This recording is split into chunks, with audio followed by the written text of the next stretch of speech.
Ya, singkatan yang ketiga setelah kita ketahui yang CP, Curriculum Plan, kemudian Teaching Plan atau TP, yang ketiga adalah ATP. ATP di sini adalah Assessment and Testing Plan. Jadi seringkali Bapak Ibu di lapangan itu masih rancu antara assessment dan tes. Padahal ini dua hal yang berbeda Bapak Ibu. Jadi kalau assessment itu adalah proses atau berbagai prosedur untuk memperoleh informasi mengenai kondisi atau hasil belajar dari siswa. Hasil dari asesmen ini adalah nilai dan deskripsinya mengenai hasil belajar siswa hingga suatu tahap tertentu. Sedangkan tes adalah instrumennya, Bapak Ibu. Instrumen yang digunakan untuk mengukur perilaku atau keterampilan atau kognisi sebagai sampel dari hasil belajar dengan memberikan beberapa pertanyaan. Jadi ibaratnya dari assessment itu isinya bisa berupa rangkaian tes, Bapak Ibu. Entah itu tesnya adalah berupa tes tertulis atau tes yang tidak sifatnya tertulis.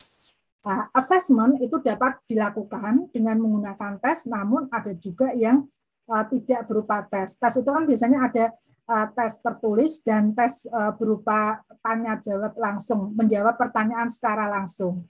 Tetapi ada juga yang instrumennya itu non-tes, Bapak Ibu. Non-tes itu bisa dengan observasi, bisa dengan lembar checklist, atau wawancara yang sifatnya terbuka ataupun tertutup. Jadi wawancara ini beda ya Bapak Ibu dengan tadi pengajuan pertanyaan secara langsung, atau istilahnya tes lisan. Tes lisan itu beda dengan wawancara. Jadi di sini kita perlu pahamkan dulu beda assessment dan tes.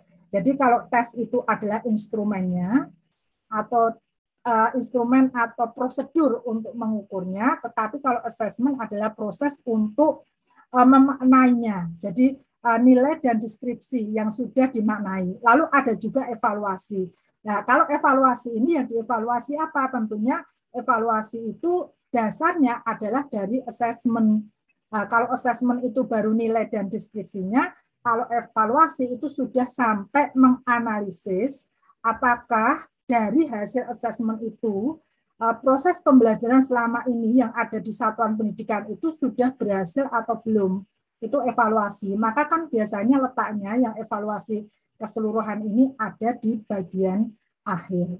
Tadi yang sudah saya sampaikan, seringkali banyak yang menjadikan hanya formalitas. Tapi sebetulnya Bapak Ibu, kalau Bapak Ibu itu bisa betul-betul tidak hanya sekedar formalitas, itu akan memberikan kontribusi positif bagi peningkatan kualitas pembelajaran pada masa yang akan datang. Karena kita sudah bisa meminimalisir kelemahan-kelemahan yang tadinya terjadi atau kekurangan-kekurangan yang masih ada pada proses perencanaan berikutnya. Itu kalau evaluasi betul-betul dilakukan secara maksimal, Bapak Ibu guru hebat.